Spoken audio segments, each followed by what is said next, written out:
வணக்கம். இந்த வாரத்துடைய அடுத்த தமிழ் ரிலீஸ் ரெட்டத்தலை. அருண் விஜய் டபுள் ஆக்ஷனில் நடிச்சிருக்காரு. சிறை மாதிரியே இந்த படத்துடைய ட்ரெய்லரையும் ஸ்னீக் பீக்கையும் நான் பார்க்கல. இந்த படத்துடைய டேரக்டர் பேர் கிறிஸ் திருக்குமரன் அப்படின்னு ஃப்ரெண்டு ஒருத்தர் சொன்னார்.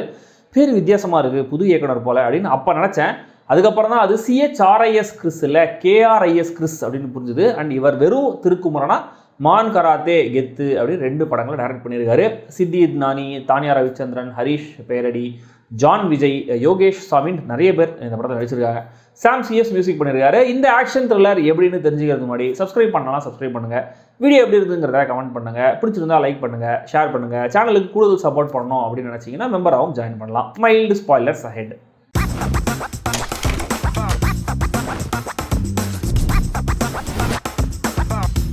ரெட்டத்தலை பாண்டிச்சேரியில் நடக்கிற கதை. சின்ன வயசுலேருந்தே யார் ஆதரவும் இல்லாமல் வளர்கிற பையன் காளி. அவனுக்கு ஒரே ஆறுதல் ஆந்திரே. அவங்களும் காளி மாதிரியே தான். 2 பேருமே டீனேஜர்ஸாக இருக்கும்போதே மீட் பண்ணுறாங்க, லவ் பண்ணுறாங்க, ஒருத்தருக்கு ஒருத்தர் ஆதரவாக இருக்காங்க. இதில் காளி நடுவில் சில வருஷங்கள் வெளியூர் போயிட்டு திரும்ப பாண்டிச்சேரிக்கு வராரு. ஆந்திரேவை கல்யாணம் பண்ணினோன்னு நினைக்கிறாரு. இங்கே அவர் எதிர்பார்க்காம 2 விஷயங்கள் நடக்குது. அதில் ஒரு விஷயம், பார்க்க அவரை மாதிரியே இருக்கிற உபேந்திராங்கிற இன்னொரு கேரக்டரை மீட் பண்ணுறாரு.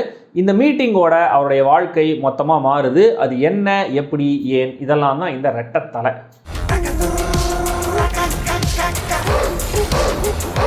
டபுள் ஆக்ஷன் கதைகள் and Tamil cinema never ending love ஸ்டோரின்னு தனியாக ஒரு டாக்குமெண்ட்ரி எடுக்கலாம். ஏன்னா தமிழ் சினிமாவுக்குன்னு வரும்போது டபுள் ஆக்ஷன் ஜானருக்குன்னு தானாக ஒரு டெம்ப்ளேட் வந்து உள்ளே உட்காந்துரும், தானாக அமைஞ்சிடும். எப்படின்னு தெரியல. அந்த டெம்ப்ளேட்டை பிரேக் பண்ணுற படங்கள் தான் ஹிட் ஆகுது. இந்த ரெட்டத்தலை படத்துலையும் ஒரு சில இடங்களில் அந்த மோல்டை உடைக்க முயற்சி பண்ணியிருக்காங்க. 2 கேரக்டர்ஸும் மீட் பண்ணுற பாயிண்ட் எதேச்சியாக தான் நடக்குது.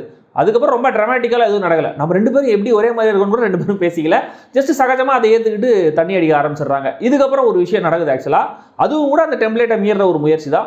இன்னும் சில சின்ன சின்ன ட்விஸ்டெல்லாம் எதிர்பாராத விதமாக இருக்குது. ஆனால் இந்த ஆக்ஷன் த்ரில்லர், இந்த கோவாவுக்கே காட்ஃபாதர், ப்ரொஃபஷனல் கில்லர் அப்படின்ற இந்த ஜெனரிக் ட்ரோப்ஸுக்குள்ளெல்லாம் கதை போகும்போது தான் ரெட்டத்தலகால் புரியாமல் போயிடுது. அட்லீஸ்ட் கிளைமேக்ஸ் வரைக்குமாவது சரி, ஒரு நல்ல பிரமிஸ், அதை சரியாக ஸ்க்ரீன் பிளே பண்ணாமல் கெடுத்து வச்சிருக்காங்கன்ற மாதிரி எனக்கு நானே ஆறுதல் சொல்லிக்க முடிஞ்சது. கடைசி வரைக்கும் ஹீரோயினோட கேரக்டரைசேஷனை கன்சிஸ்டண்டாக வச்சிருந்தாங்க. அதுவும் ஒரு நல்ல ஐடியா தான். ஆனால் கிளைமேக்ஸ் கொஞ்சம் முன்னாடி dark spirit, Rambo Rajkumar, Terminator அர்னால்டுங்கிற ரேஞ்சுக்கு ஒரு ட்விஸ்ட்டை வச்சாங்க பாருங்க.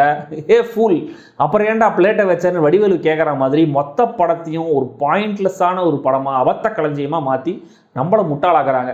அந்த ட்விஸ்ட்டை ரிவீல் பண்ணால் இன்னும் கூட ஓப்பனாக சில விஷயங்களை நான் பேச முடியும். ஆனால் நோ, நீங்கள் பார்த்து தெரிஞ்சுக்குவாங்க அந்த விஷயம் என்னன்ட்டு. டேரக்ஷனுங்கிற லெவல்லையே படம் ரொம்ப அண்டர்வெல்மிங்காக போனதுனால மொமெண்டரியாக ஒர்க் ஆகக்கூடிய விஷயம் கூட சுத்தமாக ஒர்க் ஆகலை. இது ஆரம்ப காட்சியில் கீழே விழுந்தா நீ காளி இல்லை காலி அப்படின்னு சொல்லப்படுற அந்த ஒரு டைலாக்லேருந்தே ஆரம்பமாகுது. திடீர்னு ஒரு சீனில் ஹீரோவுக்கு ஹெட்ராமா அப்படிங்கிற மாதிரி ஒரு விஷயத்த சொல்லுவாங்க. ஆனால் அதனால் கதையில் ஒன்றும் நடக்கலை. அந்த ட்ராமா நம்மளுக்கு டிரான்ஸ்ஃபர் ஆகுது, அவ்வளவே. என் ஸ்கூட்டரை கூட தூக்கிட்டாங்க, அதனால் நான் நாட்டை விட்டே போகிறேன் அப்படின்னு சொல்கிற ஒரு கேரக்டர். உன்னை நொண்டின்னு கூப்பிட்டதுனால தான் நீ ஹிட்மேன் ஆகிட்ட அப்படின்னு சொல்கிற ஒரு அம்மா கேரக்டர். பல கோடி காசு செலவு பண்ணி ஹீரோவை நான் பரவலை கொண்டு வந்திருக்கேன் அப்படின்னு சொல்கிற ரொம்ப புத்திசாலியான ஒரு வில்லன்னு அந்த ட்ராமா படம் முழுக்க கண்டினியூ ஆகுது. ஜான் விஜய் சீன்ஸ்லாம் படமாக்கப்பட்ட விதம் ரொம்ப அமேச்சூராகவும் கிரிஞ்சு மேக்ஸாகவும் இருந்தது. ஹீரோ சோகமாக இருக்காரு அப்படின்ற ஒரு சீன் நிறைய படங்களில் வரும். அவர் சோகத்தை எப்படி சொல்லுவாங்க, ரோட்டில் வந்து ஏதோ ஒரு கேரக்டர் சோகமாக பாட்டு பாடிடுவோம் அப்படின்ற மாதிரில அவர் என்ன பண்ணுறாரு, இந்த ரோட்டை கிராஸ் பண்ணுற இந்த பிரிட்ஜ் இருக்குல்ல, அதோட படிக்கட்டில் உட்காந்து குடிச்சிட்டு இருக்காரு. பக்கத்து பிளாட்ஃபார்மில் ஒரு ஃபுல் பேண்டு, அது ஒரு இன்ஸ்ட்ருமெண்ட் பிளேயர்லாம் கிடையாது, ஒரு full pant, drums, கிட்டாரு, keyboard, full பேண்டை வச்சுக்கிட்டு ஃபாரினர்ஸ் இங்கிலீஷில் சோகமாக பாட்டு பாடிட்டு இருக்காங்க. அந்த ரேஞ்சில் டேரக்டர் ஃபீல் பண்ணியிருக்காரு. இன்னும் series of bad directorial decisions படம் முழுக்க நிறைஞ்சிருக்கு. பெரிய வாழ்க்கையை என்னால் கொடுத்துருக்க முடியும், ஆனால் அவள் தான் வேணும்னு நான் வந்துட்டேன் அப்படின்னு சொல்கிறாரு ஹீரோ. ஆனால் அதுக்கப்புறம் ஹீரோயினுக்காக உயிர் போகிற லெவலுக்குலாம் ரிஸ்க் எடுக்கிறாரு.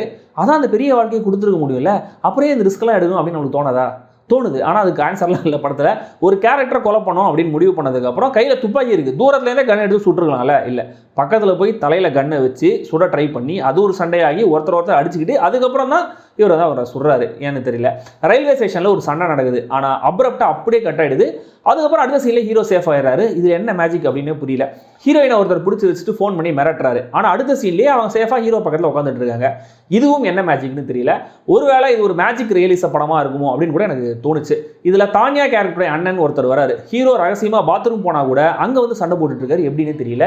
ஒருவேளை இது கூட அந்த மேஜிக் ரியலிசம் கூட வரும்னு நினைக்கிறேன். அருண் விஜய் ஹீரோவா அவருக்கு கொடுக்கப்பட்ட வேலையை ப்ராப்பராக செஞ்சிருக்காரு. பெருசாக குத்து சொல்றதுக்கு ஒன்றும் இல்லை. மற்ற கேரக்டர்ஸ் யாருமே மனசில் நிற்கல. சித்தி இந்தானியோடைய கேரக்டரைசேஷன் கொஞ்சம் பரவாயில்ல. ஆனால் தன்னுடைய ரொம்ப சுமாரான நடிப்பில் அதை எல்லாத்தையும் அவங்க காலி பண்ணிடுறாங்க. இந்த டபுள் ஆக்ஷனை பொறுத்த வரைக்கும் 2 கேரக்டருக்குமான மெயின் டிஃபரன்ஸ்ன்ற மாதிரி ஒரு விஷயத்தை ஆரம்பத்தை எஸ்டாப்ளிஷ் பண்றாங்க. ஆனா கதையில திரும்ப அதை எங்கேயுமே ஹைலைட் பண்ண மாதிரியே தெரியல. திடீர்னு இந்த லியோன்னு ஒத்துக்கோன்னு அந்த ஹெட் ட்ராமாலாம் ஃபிளாஷ்பேக்கா மனசுக்குள்ள ஓட ஆரம்பிக்குது. தன்னுடைய லவ்வுக்காக ஹீரோ எல்லாத்தையும் பண்ணுறாருன்ற மாதிரி தான் கதை போகுது. அதுதான் ஆக்சுவலாக கோர். அப்படி இருக்கும்போது அந்த லவ் போர்ஷன் ரொம்ப அழுத்தமாக ஒர்க் ஆயிருக்கணும் இல்லையா? சுத்தமாக இல்லை. லவ்னு கிடையாது, சோகம், ஹார்ட் பிரேக், சந்தோஷம்னு எந்த எமோஷனும் ஒர்க் ஆகலை. ஆக்சுவலாக சாம் சிஎஸ் கொடுக்குற பேட்டிகள்லேயே இந்த படத்தில் வந்ததை விட சிறப்பாக எமோஷன்ஸ் ஒர்க் ஆகுது. மொத்தத்தில் இந்த ரெட்டத்தலை டைட்டில் வலி அப்படிங்கிற வார்த்தை இல்லை, அவ்வளவே படம் முடிஞ்சதும் desire is the cause of all misery அப்படின்னு புத்தருடைய ஒரு கோட்லாம் போடுறாங்க. எல்லாமே செம்ம படமாக இருக்கணும்னு எனக்கு எந்த டிசைரும் கிடையாது. ஸ்டில் மிசரி தொடருது. இது ஏன்னு புத்தர் தான் பதில் சொல்லணும். எந்த அடிப்படை லாஜிக்கும் இல்லாத ஆக்ஷன் த்ரில்லர் படங்களை பார்ப்பேன் அப்படின்னு சொல்கிறவங்க ட்ரை பண்ணலாம். அண்ட் படத்துடைய அடிதடிய வயலன்ஸுக்காக, தீவுக்காக கண்டிப்பாக இது என்னுடைய பார்வையில் அடல்ஸ் ஒன்லி.